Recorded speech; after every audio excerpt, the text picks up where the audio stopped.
If you're experiencing frame stuttering on your Steam Deck, there are several adjustments you can make to improve performance. Follow these steps to help reduce or eliminate stuttering issues. Step 1. Adjust graphics settings. Lower the in-game graphics settings to reduce the load on the GPU. This can include decreasing resolution, turning off anti-aliasing, and lowering texture quality. These changes can help achieve smoother gameplay. Step 2. Enable VSync. Go to the Steam Deck settings and enable VSync.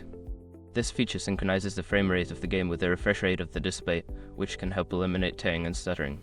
Step 3. Limit frame rate.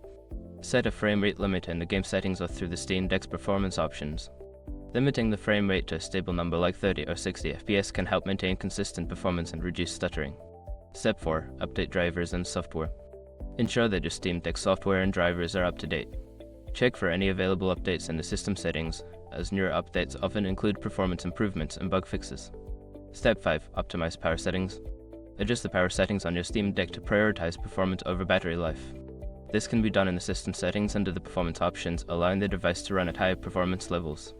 By following these steps, you should notice a reduction in frame stuttering on your Steam Deck, leading to a smoother gaming experience.